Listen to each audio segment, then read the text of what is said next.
Hermanos, mucho gusto en saludarles. Y bueno, pues agradezco muchísimo la invitación que me han hecho. La considero un verdadero privilegio estar aquí en España, que es la tierra de mis mayores. Dirigir la palabra a todos ustedes, bueno, es un verdadero placer espiritual. Muchas gracias por la invitación, por la manera tan cálida como nos han recibido. Han abierto las puertas de su casa, de sus casas y bueno, hemos disfrutado tanto del amor cristiano, cómo rápidamente nos identificamos, cómo el Espíritu nos hace uno de una manera instantánea, yo diría. Pareciera como si nos hemos visto toda la vida, pareciera como que no ha habido 10,000 kilómetros de distancia entre nosotros. Y pues muchas gracias por todas sus muestras de amor y de consideración, hermanos. En estos días que me han hecho el favor de invitarme a compartir la palabra,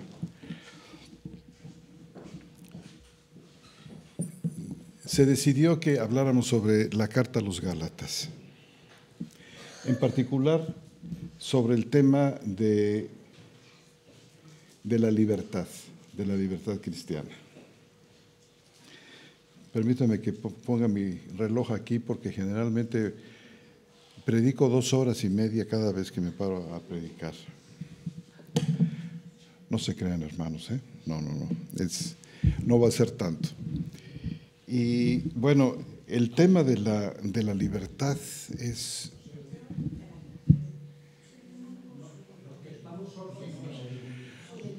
perfecto, hermanos. ¿Hay que tomarlo con la mano o así? O prescindo el micrófono y hablo fuerte. No, porque se está grabando, ¿verdad? ¿No se está grabando? ¿Sí? Bueno.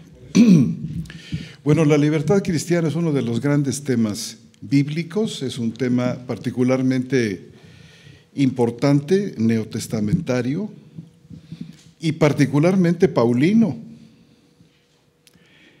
Es uno de los grandes temas del apóstol Pablo. Y déjenme decirles que a pesar de esto, a pesar de la importancia del tema, muchas veces ha sido malentendida la libertad cristiana.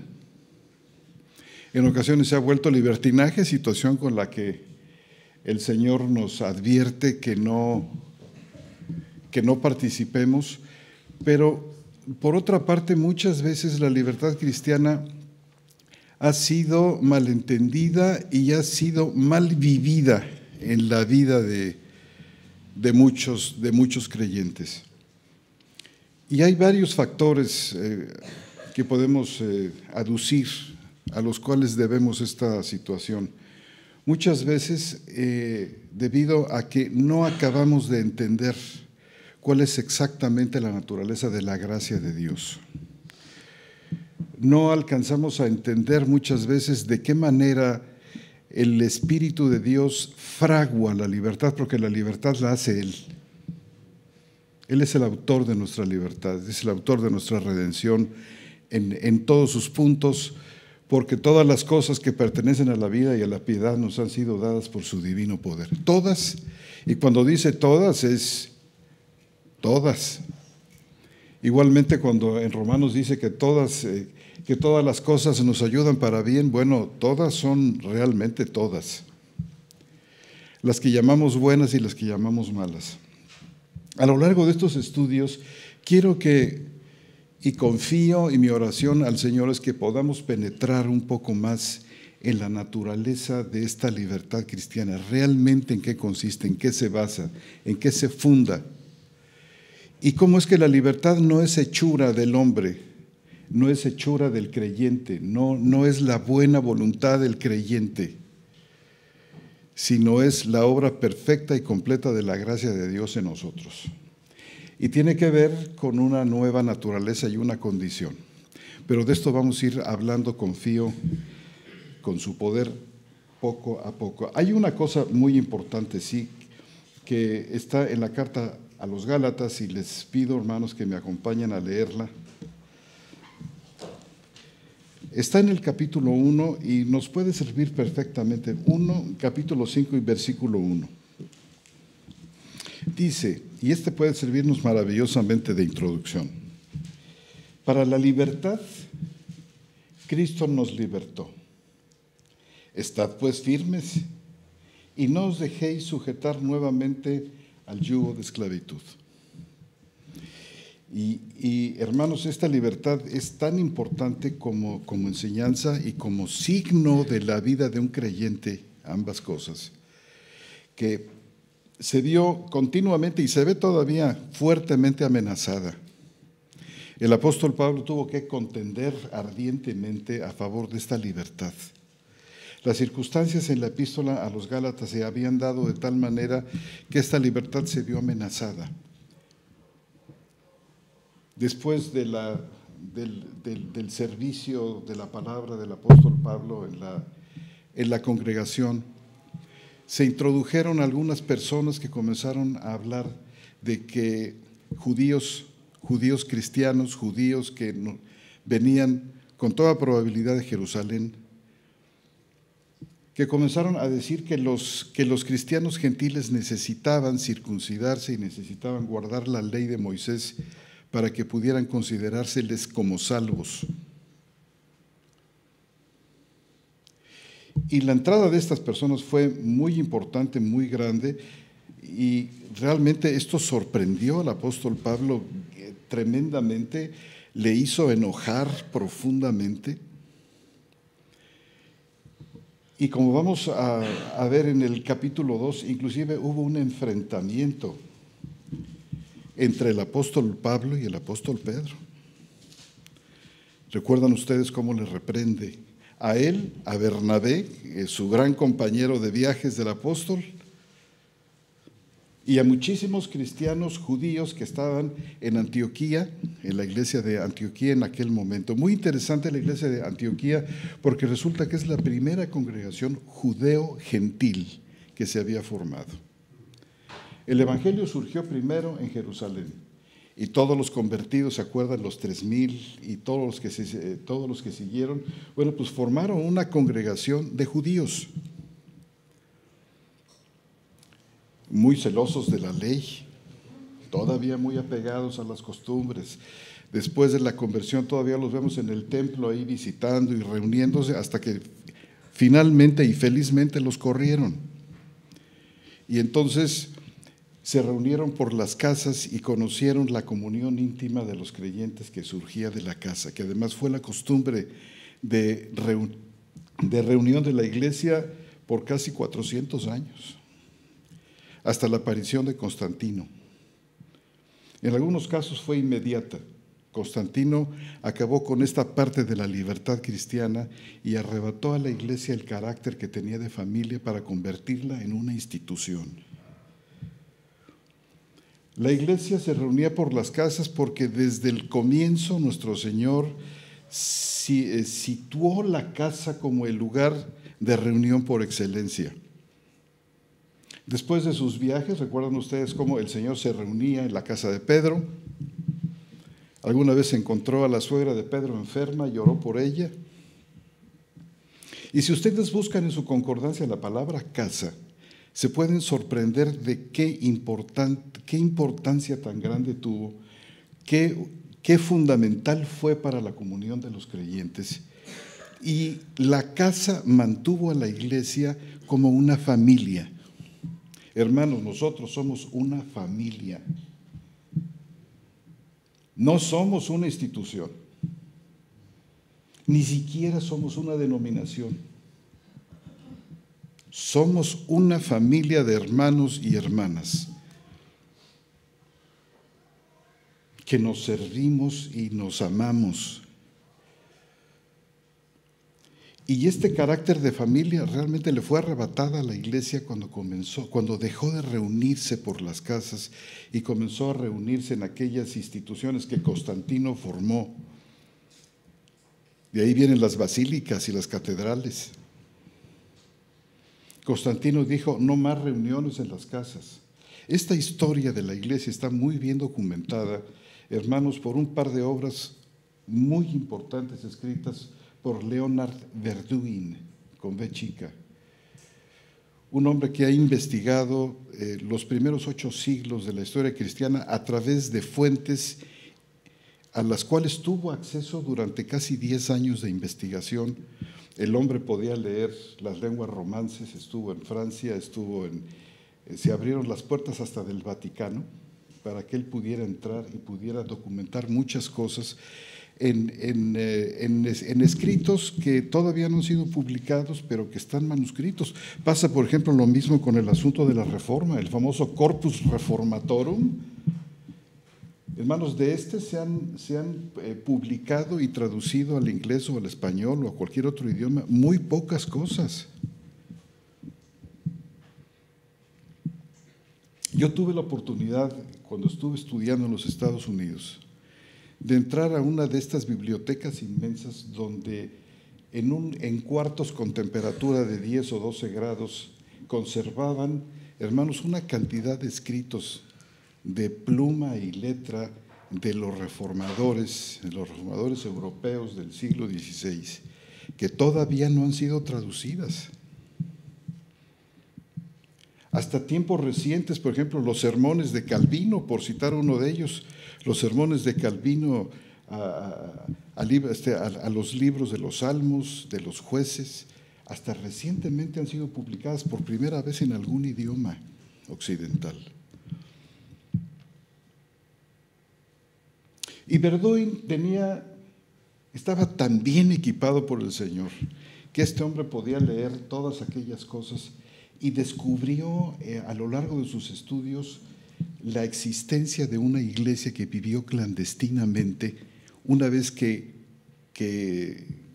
Constantino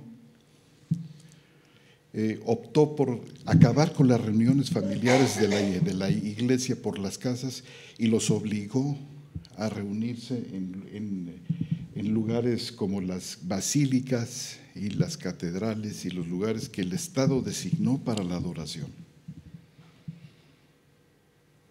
Es una historia magnífica porque es la historia de los disidentes, de los que vivieron clandestinamente, que se rehusaron abiertamente a plegarse a los caprichos de Constantino.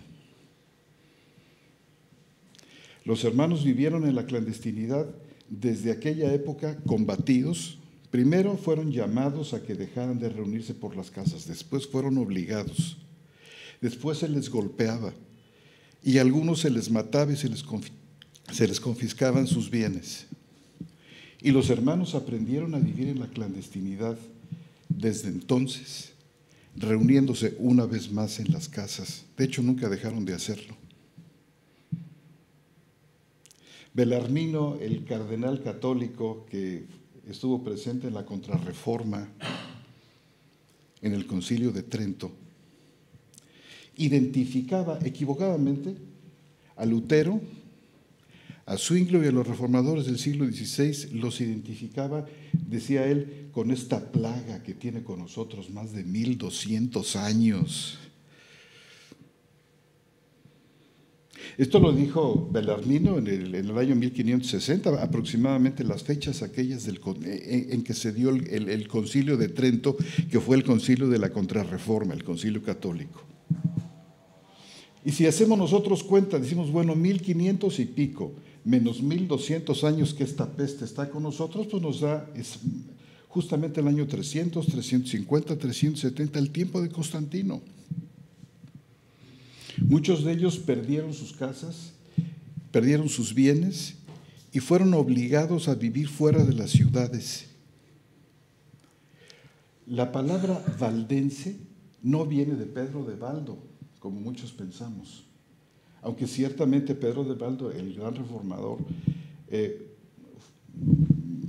tuvo una gran cantidad de seguidores que fueron llamados valdenses, pero valdense es una palabra romance muy antigua, del año 300 y pico, que significa los que viven en los valles. Los hermanos fueron obligados a vivir fuera de las ciudades y aprendieron a vivir en la clandestinidad. Muy poco se conoce, salvo las anotaciones y salvo los recuerdos recogidos por todos estos hermanos, que Leonard Verduin se dio cuenta, bueno, escribió finalmente, cristalizó todo esto en un par de libros que ojalá que pudiésemos traducir al castellano. Uno se llama La anatomía de un híbrido y otro se llama Los reformadores y sus hijastros. Formidable par de libros en los que cristaliza esta maravillosa historia de aquellos cristianos y cristianas muy valientes que se decidieron, como sus antecesores, sus hermanos cristianos del tiempo de los primeros 300 años, en los que ser cristiano costaba la vida, en los que se arriesgaba todo, se arriesgaban las familias, que podían morir en los circos, víctimas de las persecuciones de los emperadores como Diocleciano, por ejemplo, cruel y terrible. A nosotros nos está haciendo, a propósito, mucha falta vivir un poquito en la persecución. Nos hemos acostumbrado mucho a un cristianismo fácil en el que a veces tenemos muy poco que exponer, muy poco que dar a cambio.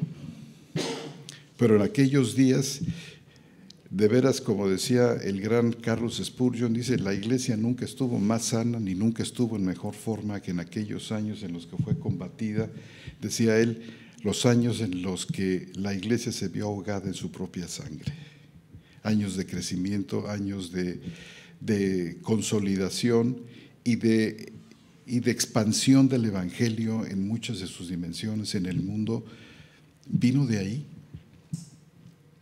Fueron muy cruelmente sometidos aquellos hermanos a los que se refiere Verduin, a los que se refiere Bellarmino, pero saben ustedes, para el 1560, cuando viene el Concilio de Trento, los hermanos que vivían en la clandestinidad, hermanos, se habían multiplicado por toda Europa. Muchos dicen que Calvino aprendió su calvinismo de uno de estos hermanos.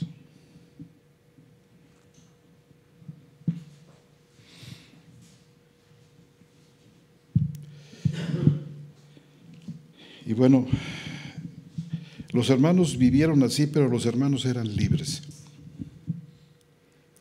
y defendieron con sus vidas la libertad que Cristo les había dado. A libertad nos había llamado Él y los hermanos se lo tomaron muy a pecho, muy en serio. El apóstol Pablo se encontró con una dificultad muy grande con estos judaizantes, que estaban diciendo que no era suficiente la muerte de Cristo. Era la muerte de Cristo más algo, más circuncidarse, más guardar la ley. Hasta la fecha, en muchos lugares y en muchas iglesias, lamentablemente, es la muerte de Cristo más algo.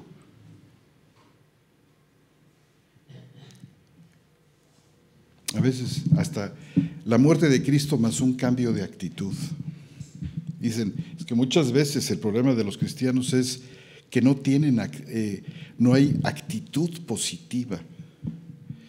Pero saben, hermanos, esta es vana palabrería. Porque la actitud cristiana la provoca y la produce el Espíritu de Dios. Si es un elemento tan importante en la vida cristiana para el crecimiento, entonces la produce el Señor. Porque Él produce todas las cosas que pertenecen a la vida y a la piedad.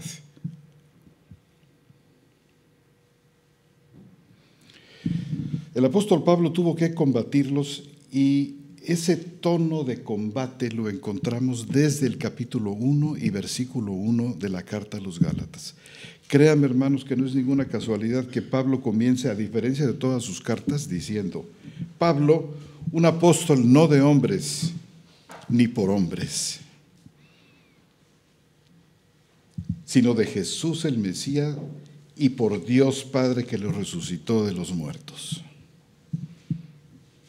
Ahí tenemos ya el tono apologético, el tono de defensa, diciendo que el evangelio que él había recibido y el llamado que había recibido a su apostolado no había sido por medio de los hombres, sino que había sido llamado directamente por Dios. Y esto lo dice porque su autoridad como apóstol estaba siendo cuestionada. Para que los judaizantes finalmente pudieran establecer su punto, tenían que disminuir la autoridad de Pablo y la autoridad de su mensaje y de su predicación. Pablo tuvo que defender su ministerio, su lugar, prácticamente en todas sus cartas, y ustedes quizás ya lo han notado. Sus adversarios a los cuales se dirigía, por ejemplo, en 2 de Corintios, eran precisamente los judaizantes. Jesucristo más algo. Martín Lutero decía en el siglo XVI, dice, es que la única cosa que nos puede salvar, la única, es la agonía de Cristo.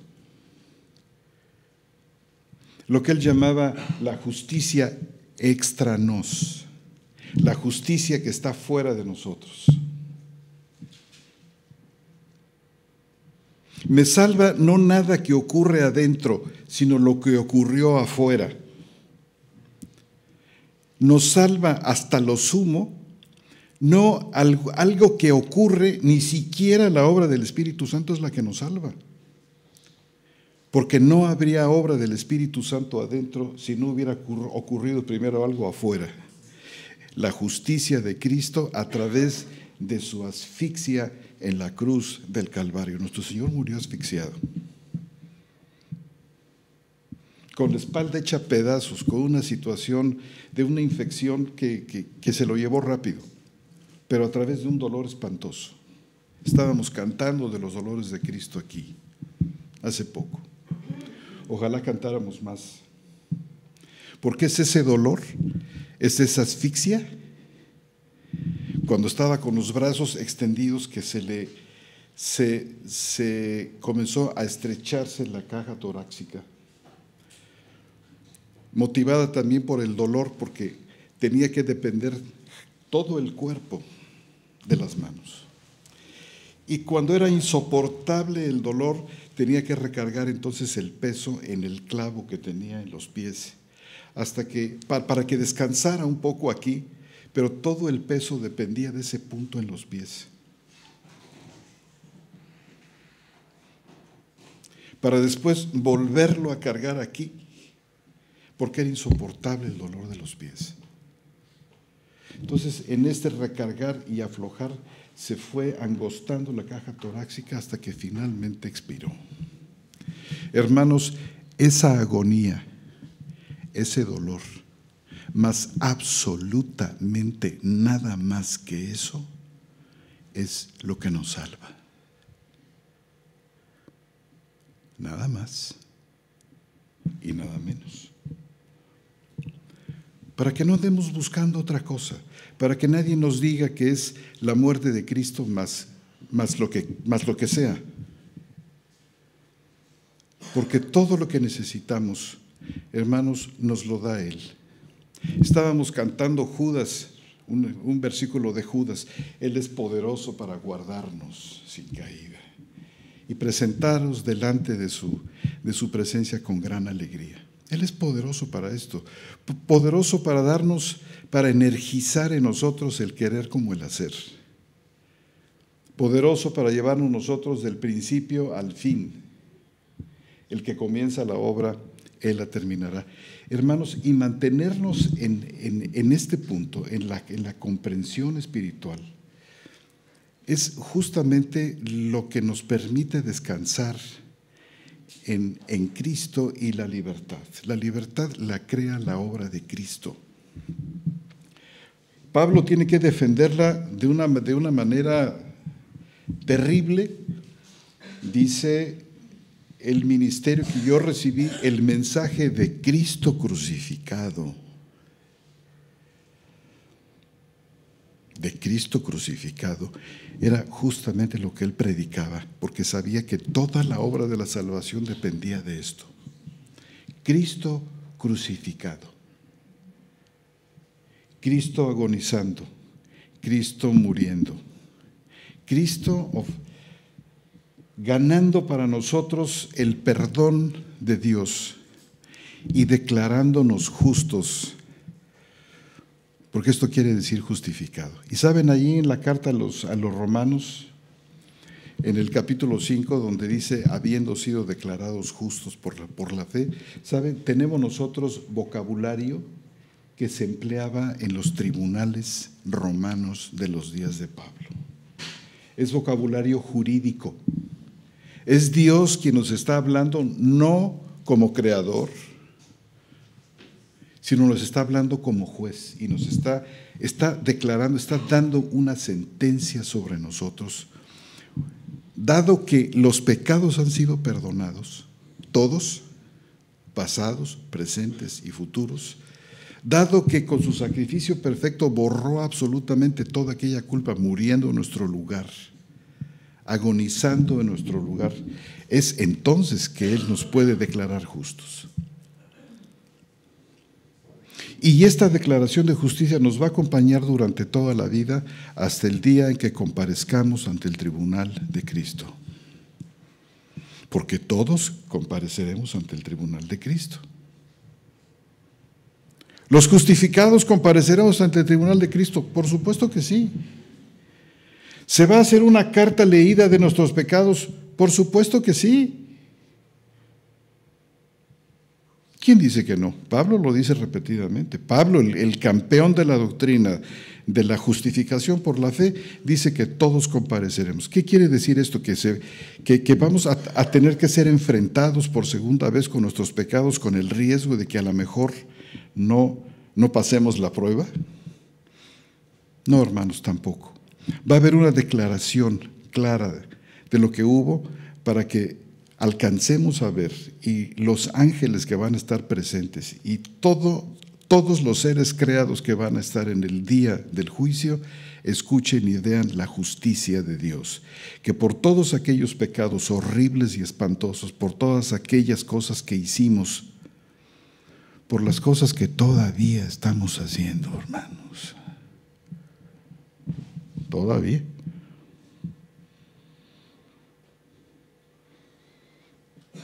El Señor no hizo carta blanca de aquello.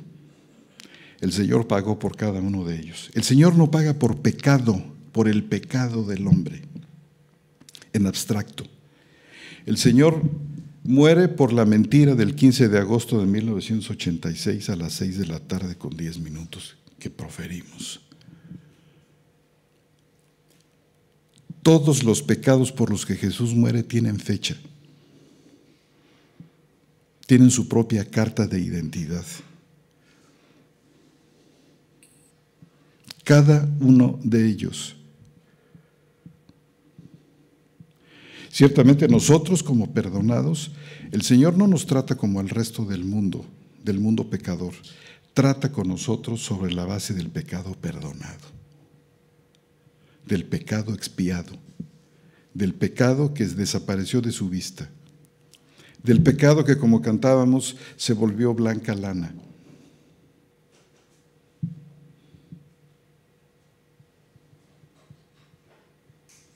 Y la libertad cristiana se funda en esto. Y este era el mensaje del apóstol Pablo que tiene que defender, porque este fue el mensaje que él recibió directamente de Cristo. Y aparte de los 12 apóstoles, tuvo él que defender su apostolado también. Y sigue diciendo el apóstol en la carta a los Gálatas, fíjense ustedes, gracia a vosotros y paz, capítulo 1, versículo 3, de nuestro Dios y Padre y del Señor Jesús el Mesías, el cual se dio por nuestros pecados. Fíjense la fraseología de Pablo, fíjense los temas que va engarzando como un collar de rubíes. Y dice exactamente lo justo. ¿Cuál es este mensaje? ¿Cuál es este evangelio? ¿Cuál es este llamado que recibe él? Es aquel que presenta a Cristo que se dio por nuestros pecados. Y luego dice, para librarnos del presente siglo malo. No es para ver si nos puede librar, no es para ver si se lo permitimos, sino murió con un propósito que va a lograr de manera soberana, librarnos del presente siglo malo, según la voluntad de nuestro Dios y Padre, a quien sea la gloria por los siglos de los siglos. Amén. Este es el mensaje de Pablo. Es la justicia extra nos. El mensaje es Cristo crucificado. El mensaje es Cristo que se da por nuestros pecados. Solamente así nos puede declarar justos y todo el proceso maravilloso de la salvación se da en nosotros. Y por supuesto en el versículo 6 noten, sin pérdida de tiempo, sin otra cosa que decir, dice, estoy maravillado que así tan pronto os hayáis alejado del que os llamó por gracia para un evangelio diferente. No que haya otros, sino que hay algunos que os inquietan y quieren pervertir el evangelio del Mesías. Pero si aún nosotros o un ángel del cielo proclamara un evangelio contrario al que os proclamamos, sea maldito.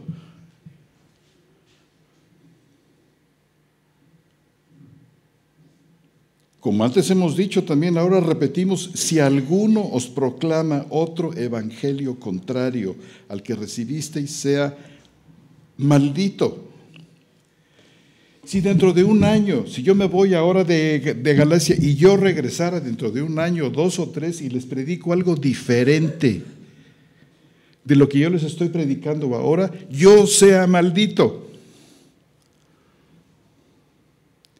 Si llega cualquiera de los 12 apóstoles de Jerusalén y se para delante de ustedes y les enseña otra cosa de la que yo les he enseñado aquí, fíjense la autoridad, la importancia del mensaje autoritativo. Dice, sea maldito. Es más, con aquel lugar que los judíos le daban a los ángeles, supersticioso, y cuando ustedes quieran decía, si un ángel del cielo viene, si Miguel, el ángel de Israel, viene aquí con miles de ángeles y se para delante de ustedes y les dice algo distinto de lo que yo les he enseñado aquí, sea maldito. ¿Qué les parece, hermanos?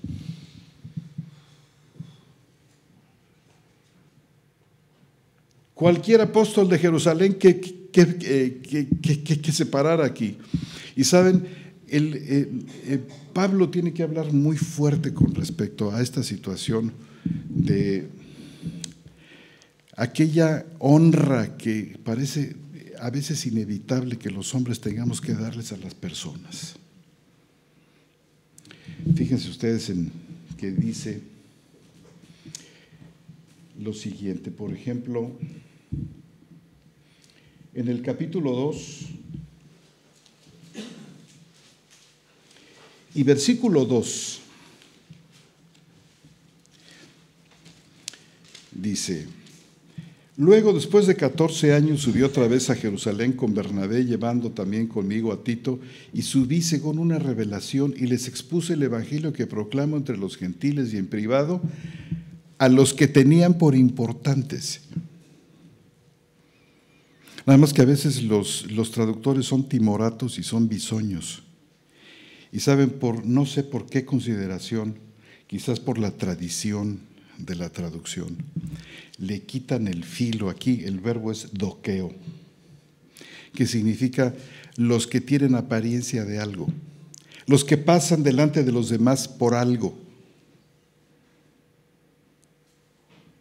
A propósito, aquí la Biblia textual traduce muy bien, dice, en privado a los que tenían por importantes. No es que Pablo se opusiera a los apóstoles, de ninguna manera, él estaba en perfecta comunión con ellos. Está en contra de la opinión de los creyentes.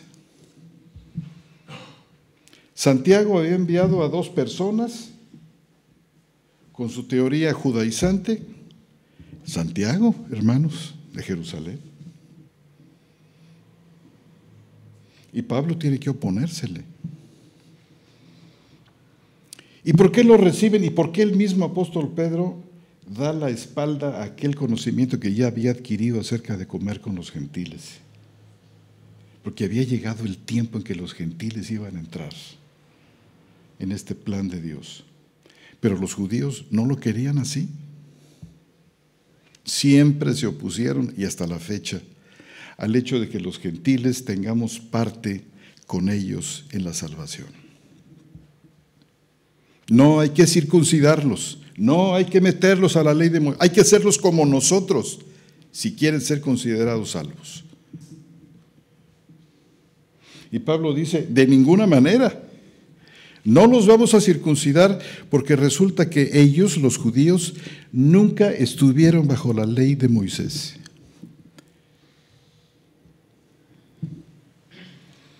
¿Ustedes se han puesto a pensar en esto, hermanos? Los gentiles jamás estuvimos bajo la ley de Moisés. Cuando Dios hizo el pacto con los judíos, ¿recuerdan ustedes? Cuando los sacó como un poblachón de esclavos de Egipto y los sacó de ahí, los constituyó nación por primera vez en las faldas del Sinaí. Les dio una ley que no tenían, una ley maravillosa que cubre multitud de aspectos civiles, jurídicos, sanitarios, morales, etc. ¿Y saben qué? Les dio algo que no tenían y que no puede haber una nación que no lo tenga: la tierra. Les concedió la tierra, les concedió la ley, y sobre la base del pacto que estableció con ellos en el Sinaí, los constituyó como nación, su gran tesoro. Y esto marcó una diferencia con el resto de los pueblos de alrededor. La ley de Moisés divide, levanta muros entre ellos y el resto de los gentiles. Por eso en Cristo Jesús el apóstol Pablo nos dice en la carta a los Efesios que él derribó la pared de separación que había entre unos y otros para hacer de los dos un nuevo pueblo, un nuevo hombre.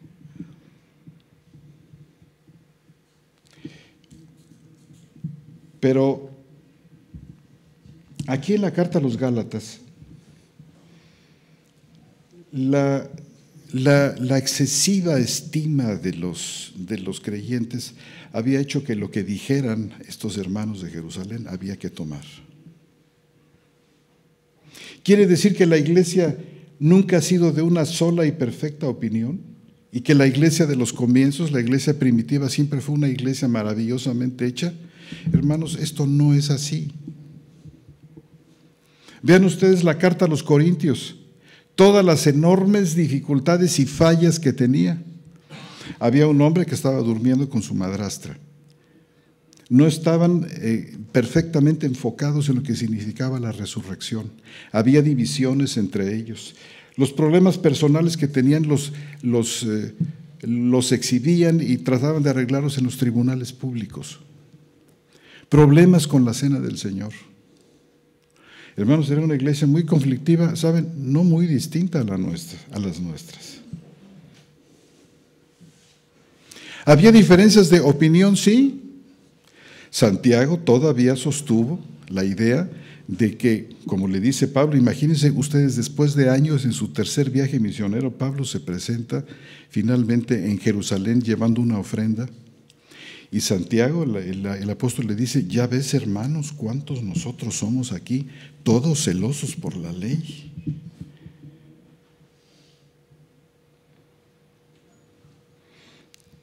Y dicen: están diciendo de ti que tú hablas contra el templo y hablas contra Moisés y hablas contra este sagrado lugar. Por supuesto era un comentario inflado y terrible, perturbador para ellos, pero en realidad Pablo estaba diciendo que no vivíamos ya bajo la ley de Moisés, sino bajo la ley de Cristo.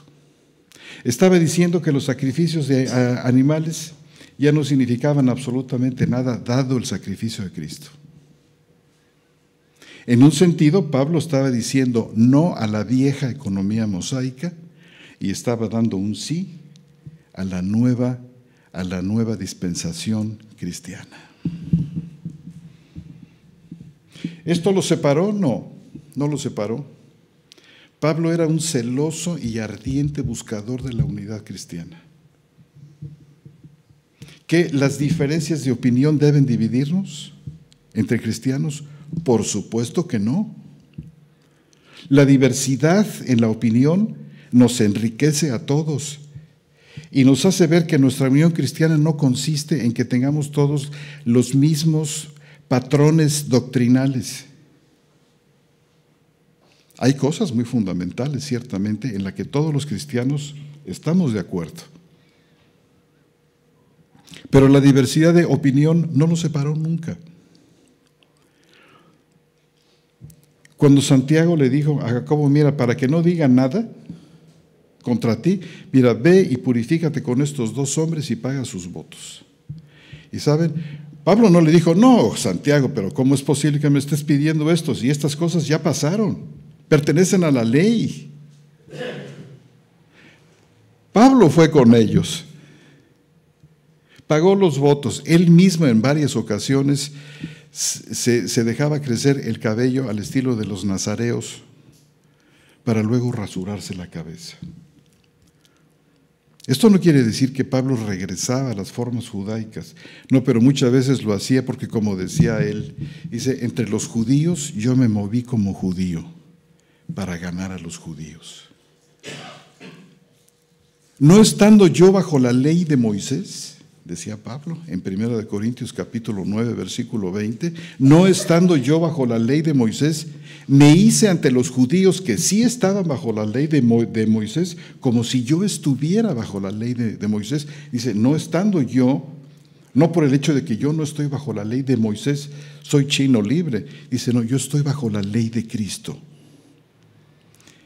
Y con los gentiles yo me hice como si no tuviera ley. Dice, no estando yo sin ley, sino bajo la ley de Cristo.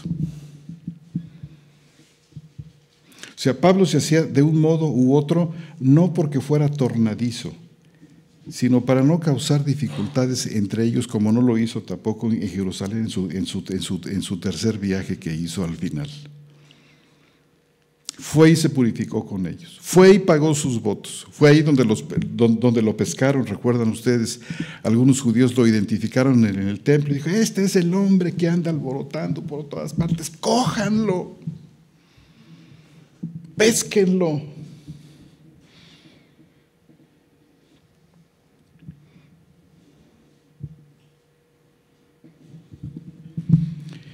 Y dice, miren ustedes, en el capítulo 2,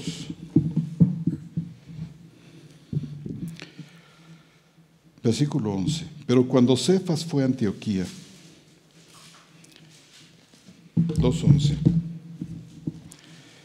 cuando Cefas fue a Antioquía, me opuse a él cara a cara, porque era digno de condenar. Porque antes de llegar algunos de parte de Jacobo, comía con los gentiles.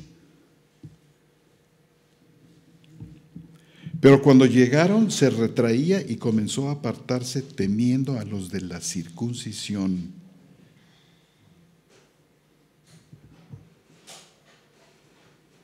Y los demás judíos se unieron a él en su insinceridad, de tal manera que hasta Bernabé fue arrastrado por la hipocresía de ellos. Fíjese qué interesante, dice, porque antes de llegar algunos de parte de Jacobo, del apóstol, de Santiago pues, comía con los gentiles, es decir, ya había aceptado la comunión con los gentiles, ya entendía que los gentiles formaban parte del pueblo de Dios. Antes de esto, un judío no podía entrar a la casa de un gentil y comer con él. No podía entrar ni siquiera a su casa. Si nosotros como creyentes pudiéramos meternos a una especie de túnel del tiempo e irnos hacia el pasado y llegar más o menos allá como por la Palestina, ¿qué les diré? Del siglo II antes de Cristo, y por ahí nos tirara la máquina aquella, y conociéramos a algunos creyentes, es más, algunos de aquellos del remanente auténtico de Dios, del pueblo espiritual, de la simiente espiritual de Abraham, aquellos judíos, nos encontráramos con ellos y le dijéramos: hermano, nosotros venimos del futuro donde ya el Mesías ha muerto y nos ha libertado. Y le dijéramos: hermano, fíjate que no hemos comido, ¿no me querrás invitar a tu casa un vaso de agua y a comer? Ellos le hubieran dicho: no te puedo admitir en mi casa. Pero es que yo ya conozco al Mesías, mira, yo vengo de allá. Pues puede ser que sí, pero la ley de Moisés me dice que yo no te puedo admitir en mi casa, ni te puedo dar siquiera un vaso de agua, mucho menos darte de comer. Porque aquellos judíos vivían todavía bajo la ley estrictamente, y para ellos el cumplimiento estricto de la ley era muy importante.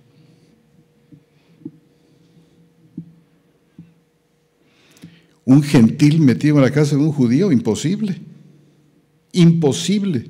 ¿Recuerdan ustedes cómo Pedro tiene que recibir aquella visión antes de ir a ver a Cornelio el gentil? Cómo baja el paño aquel con los animales y sube y le dice: Pedro, mata y come, dándole a entender que todo había sido limpiado ya por el Señor en este tiempo de la gracia. Y a Pedro le costó mucho trabajo cuando llegaron los de Cornelio y llamaron a su casa. Pedro todavía salió con resistencia y el Señor le dijo en aquella visión: mira, vienen por ti, vete con ellos. Y cuando Pedro llega a la casa de Cornelio, comienza con un rollo, algo así como: ¿saben ustedes, los judíos no podemos estar aquí conviviendo con ustedes? Y esto. Estaba Pedro hable y hable cuando cae el Espíritu Santo y produce aquella señal que ya ellos conocían perfectamente, aquella manifestación sobrenatural de las lenguas, aquella presencia sagrada del Espíritu que identificaban perfectamente. Y entonces Pedro dijo: Señor, en verdad que tú eres grande y tú haces como quieres. Y cuando esta noticia llega a oídos de los apóstoles, quedan sorprendidos y uno de ellos dice: caray, es verdad que Dios no hace acepción de personas y el mismo don que nos dio a nosotros se los ha dado a ellos. Ahora sí, un judío ya podía recibir en su casa a un gentil e ir a la casa de un gentil y comer con él, con un gentil cristiano. Y esta práctica en la iglesia de Antioquía, que era mitad judía y mitad cristiana, ya se estaba dando. Pero cuando llegan dos enviados de Jacobo, que Pablo les dice son los de la circuncisión, es decir, aquellos judíos todavía de Jerusalén, seguramente algunos fariseos, algunos doctores de la ley que se habían convertido, que estaban insistentes en que los gentiles tenían que ser circuncidados, pues aún a pesar de lo que se habló en el concilio de Jerusalén, en Hechos 15, que había ocurrido algunos años antes, es decir, realmente al final del primer viaje misionero de Pablo. O sea, pasaron un número de años antes de que volviera a encontrarse con ellos Pablo en Jerusalén. Y Santiago le dice: bueno, es que nosotros ya habíamos dado unas disposiciones a los gentiles de que no comieran sangre de ahogado, de que no hicieran esto, de que no hicieran lo otro. Y dice uno: perdón, Santiago, ¿esto es todo lo que tú tienes que decir a los gentiles? Después de tantos años, todavía seguía con las cosas aquellas que se habían acordado en el concilio. Pablo tuvo que escribir de inmediato a las iglesias gentiles que venía fundando sobre la libertad cristiana, sobre la libertad de la ley, sobre la muerte de Cristo, sobre el Espíritu Santo. Pablo llena el vacío con sus cartas y la primera carta que él escribe es la carta a los Gálatas. Y lo que estamos leyendo y vamos a seguir leyendo en la carta a los Gálatas es una doctrina maravillosa dada a los gentiles. Aunque Pablo se dirige de una manera muy determinante, y vamos a ver qué importante es que los primeros 5 capítulos realmente es Pablo que sigue hablando a Pedro y a Bernabé. Hasta el versículo 13, en la primera parte donde dice: porque a vosotros, hermanos, a libertad fuisteis llamados, solo que no uséis la libertad como oportunidad para la carne. Ahí termina lo que Pablo comenzó a hablarle a Pedro en el capítulo 2. Tú eres de condenar porque tú, siendo judío, estás obligando a los gentiles a que vivan como judíos. Y a partir de ahí, en el 2:14, Pablo sigue hablando a los judíos y explicándoles muchas cosas que ellos debieron entender, que formaban parte del trasfondo que hacía que la conducta de Pedro fuera reprobable, que la conducta de ellos fuera insincera e hipócrita. Y los hermanos aprendieron a hablarse con claridad, cara a cara, y decirse las cosas porque se las decían en amor. ¿Creen ustedes que Pedro se enojó con Pablo? Para nada. ¿Cómo se expresa el apóstol Pedro de las cartas de Pablo? Nuestro hermano amado Pablo, que ha escrito cosas difíciles, y dice, como el resto de las escrituras, el apóstol Pedro dice que las cartas de Pablo son escritura sagrada. Las pone al mismo nivel que el resto de las escrituras. Y seguramente que Pedro aprendió una infinidad de cosas del apóstol Pablo, como estas que le está dirigiendo aquí en la carta a los Gálatas.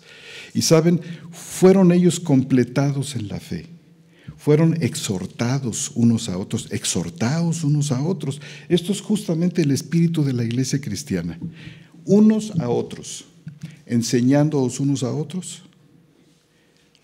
amonestándoos unos a otros, consolándonos unos a otros, llevando los unos las cargas de los otros.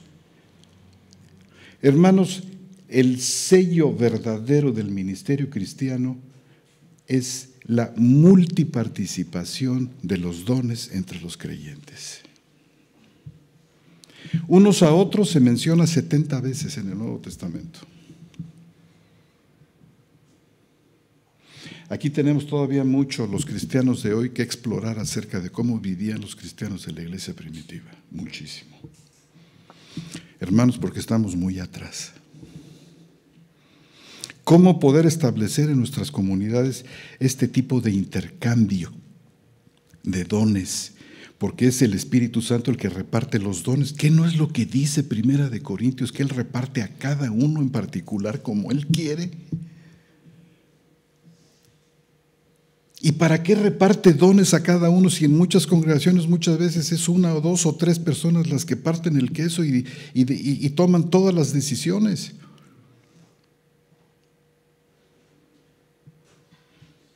¿Cómo podemos nosotros lograr una multiparticipación? Porque como dice la carta a los Efesios, que es por la actividad de cada uno que el cuerpo se edifica y se fortalece hasta llegar a ser un completo y nuevo hombre en Cristo Jesús. Es por la actividad de cada uno, por la administración espiritual, porque a fin de cuentas, hermanos, la administración espiritual no es la obra de la buena voluntad de la persona, de la visión que tiene de los problemas de la comunidad, sino es el Espíritu de Dios que ministra poderosamente uno a otro a través del don del que está ahí.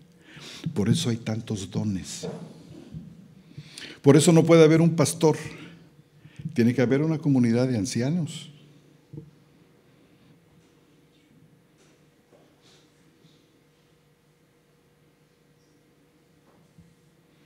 Y hay mucho más que decir sobre este asunto. Me voy a detener aquí, hermanos, para continuar con esta situación. Pero una cosa muy importante finalmente es que los hermanos nos podemos hablar clarito y directo. y decirnos eres de condenar, pero te lo digo de tal manera que puedo abrazarte y besarte y suplicarte en el nombre de Cristo que tú consideres estas y estas cosas.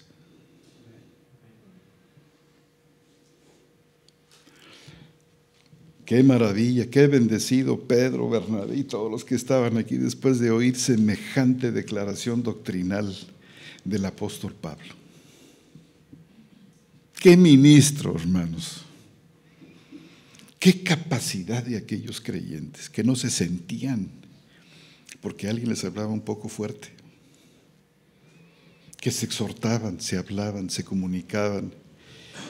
Y bueno, esto fue maravilloso.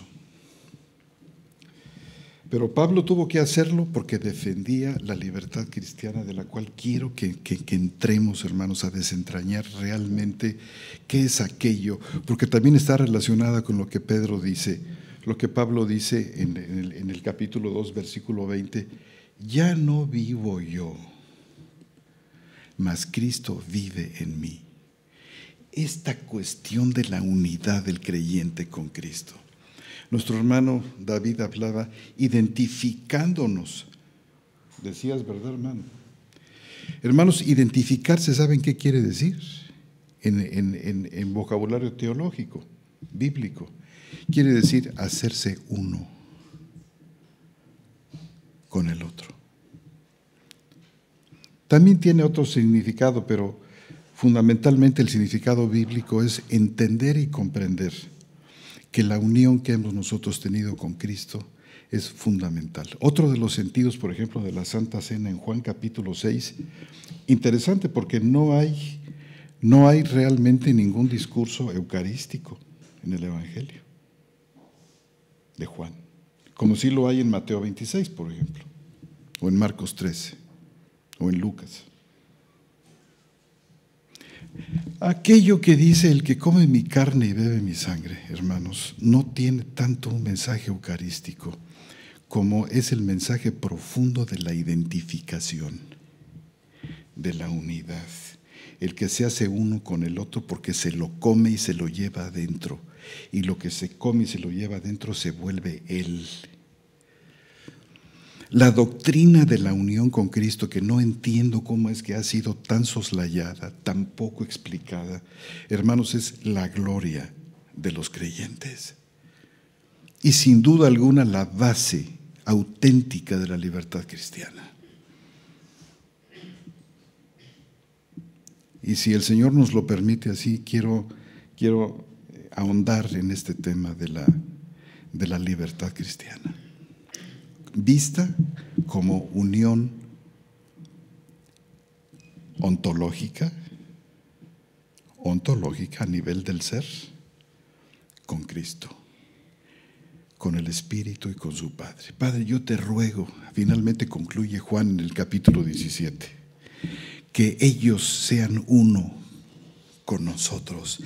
Padre, tú en mí y yo en ellos. En Cristo, una palabra tan usada por Pablo, realmente significa dentro de.